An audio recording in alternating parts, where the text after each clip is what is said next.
welcome back, gang. Okay, so we intended to make a pretty, I don't know, educational or entertaining is the right word, video about finishing off the bodywork or repairs inside Betsy.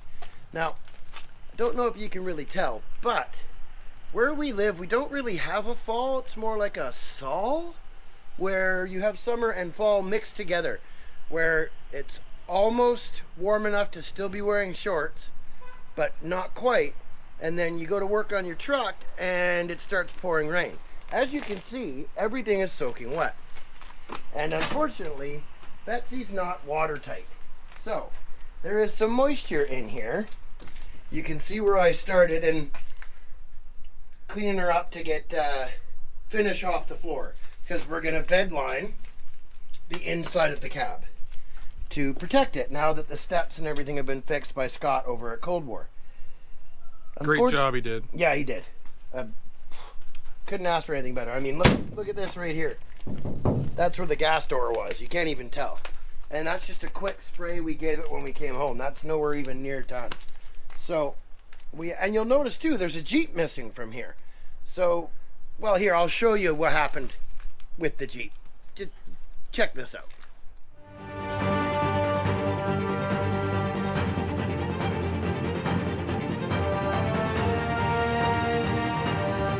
Here we are. Now, listen, if you're gonna have a trip, you got to get ready to go. Now, old Betsy here is going to Cold War Motors to get some work done.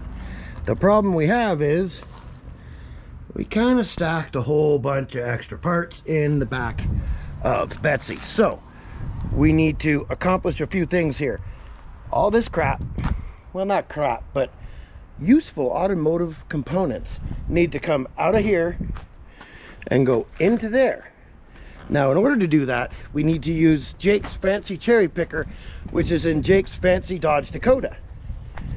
Note the fancy Jeep rims on said fancy Dakota. Yeah, so fancy. So in order to have room, because this stuff weighs, well, a lot, and we're not very strong, we need to move said parts Jeep that's been sitting there covered up since I got sick. And yes, that Jeep was meant to come home and get stripped and be gone within a week. So now it's going to Jake's, because Jake is our official stripper. Not the kind of stripper that you guys usually think about and go see at, you know, showgirls or whatever. I'm okay if you throw toonies at me. Apparently Jake's all right if you throw toonies at him. I only got nickels. Bobo's down to the nickels. So we're gonna put the stuff from the back of Betsy here, next garage, make sure you go watch, in the back of Rooster. Now, what is left in the back of Rooster here? Anything? What do we got? Oh, I'll let you look. Oh, I totally forgot. Why is there a bed in here? I forgot about it. That could be a problem. Why did we put a bed in the bed of the truck? Because hey, that's my house. we didn't have the bin anymore. Oh, we forgot to throw it out. And so it's been in here for a few months. So what are we gonna do here? Because now we've got a bed in the way of all that stuff. We're gonna have to throw the bed out. So the bed's gonna have to come out of the truck and go beside it, I guess. Or somewhere. I'm not quite sure what's gonna happen. This is why you plan ahead. Hey, Jake, does your dog need a bed? Nope. I don't think that bed's big enough for Jake's dog. It's only a queen. All right, gang. Well, suggestions? You see what I'm working with here. Well, we can, yeah, but then we gotta unload the motorbike. Oh no. Gus. Well, guys, this is an upcoming project. When you guys see this, you will not have seen the video on this yet. So just act like the bike's not here. Yeah. Very good. So we can stick it beside the bike. We're gonna do that. Well, I'm not gonna do it. Honestly, Jake and Bobo are gonna do it. So let's start with that, boys. I'm busy that week. Well, you're here right now. I don't know. Okay. Let's. Who's carrying the bed? You film or what's going on here? Am I filming? I don't know. Are you carrying? Or am I carrying? What? Well, it doesn't look to be very big. Bobo's half finished already. Yeah. We're trying to do a big cleanup. Hence all the garbage bags full of crap over there. Yeah, it's... Let me tell you, this is a bit crazy. All right.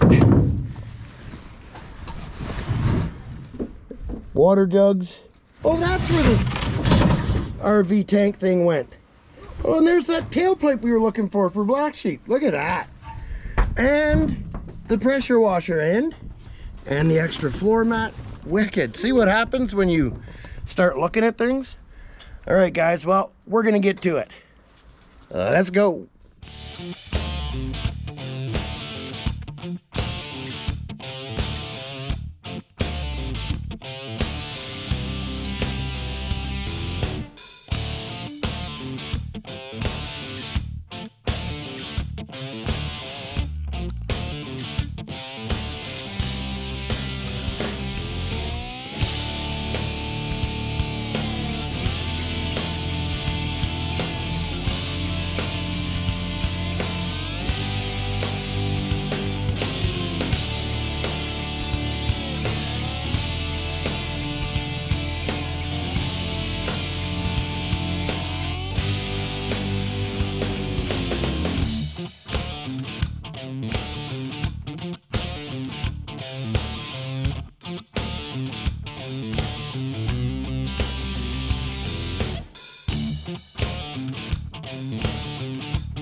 Like you weren't even there. We first tried to pull it out of the driveway. The Dakota just sat there and went, "Whoa." It was stuck in 4 low. I barely touched the brakes because the both back e-brakes are dragging from sitting. So long. Yeah, I mean, it's been sitting there for a year and how long, Bobo? When did we, that was like our 3rd video we did on the channel. So 2 years? Close to, yeah. Yeah.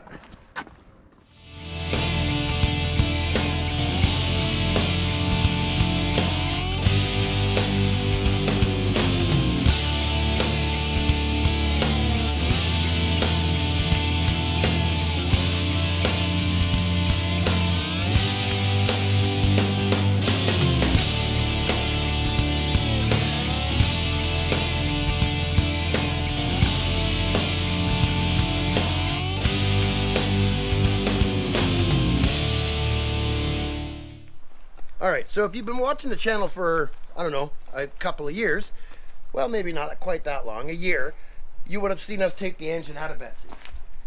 Well, check up here for the link to that video. Okay, now,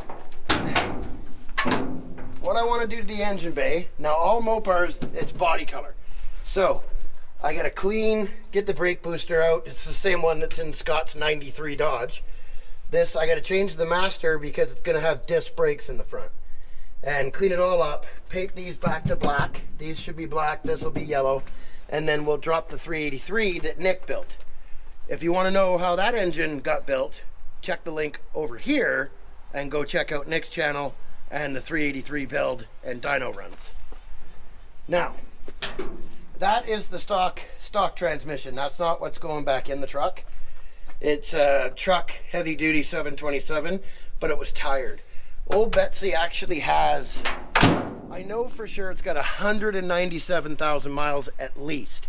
And I think it probably might even have 290. The 383 was running when we pulled it, but you know what? Nick did a teardown on it. So check the link up here and I'll link the teardown. Okay, now you ask, what am I gonna do with my truck?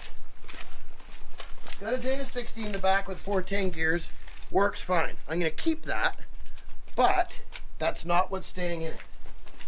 In here, in the back of Rooster, don't show them the secret thing underneath the cover over there. They can't see that yet. Sure they'll pick it up, but that's why I covered it up before we started filming. It was in the garage, but okay, so you can't really see anything because there's a mattress on top of it, which I forgot about. So I guess I'll just tell you about it. Here's our 71. This is 71, isn't it? 71, yep. 71 D200 with a 318. It's a 3/4 ton Dodge. I thought I was going to be able to show you the stuff that's packed away in here, but I forgot that there's a bed in the back of the truck too. Anyway, so the back of this will have the Dana 70 with disc brakes out of a 2001 Ram 2500.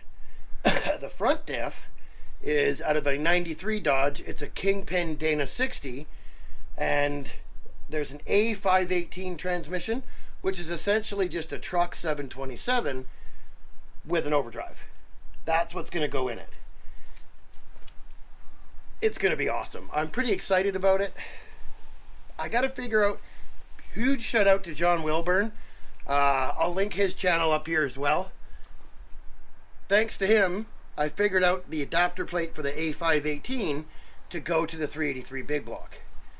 And well, there's more than enough room to put it in the tranny tunnel. And if you check this out, one of the things that'll make the swap even easier, headlight dog. If you look right above where I got the little heater, that hole, Yeah, that comes out. it comes right out, yeah. That's just surface rust in there, guys. It the next time where it's sunny in the morning, I know it's beautiful right now, but Who knows how long been it's going to pouring all last. day, and it could start raining again in 5 minutes. So this is all going to get rhino lined. I'm actually looking for a bench seat from a mid-90s Chevy pickup truck. Like, I think it was not when they changed the interior, but 88 to 94, I think. If you got one that's gray or black or heck any color, just in good shape, I can put a cover over it. Let me know, because that's the seat that'll fit perfectly in here, and the low back fits underneath the ridge of the cab, because originally this had a fuel tank in it. If you look here, so this is not hooked to anything anymore. What we did over here on Uncle Bobo's swept line, this is actually hooked to the saddle tank down here. It goes down through the cab. I think you can see it. Yeah. You show them down there. This is our work truck. Yes, we use a 70. My wicked pipe job. I can't Yeah. really see. It's a little dark. I painted it black, so Yeah. it's not silver no more. But it works. It goes into the saddle tank, which came out of that truck. So that's kind of the basis where I'm going with this video, gang. Everything we've done to this came from other Dodge trucks to make it work. It's just a 318. I'm sure you guys have seen the burnout videos. It's nothing spectacular. It's just a 318 with a 4-barrel on it. The only rust this truck has is in the rockers. No problem, because we're sponsored by Kenny, X-Line at X-Line Custom Auto. Amazing place. If you need Dodge sheet metal, check them out. It's the best place to go. So, there's more than enough room to put whatever you want in here. I'm going back with the stock 3-3 on my truck because everybody does Cummins swaps. And we have a 93 Cummins, so I don't need to. My point I'm trying to get at here, I'm building that 68 Dodge. It'll be a custom, you know, I guess resto mod, but I'm using factory parts.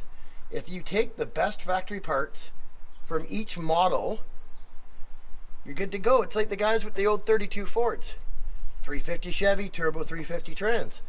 Why did they do that? Super reliable, cheap, and plentiful. Same reason why I'm doing what I'm doing. There's a Kingpin Dana 60 on every Facebook marketplace in the country.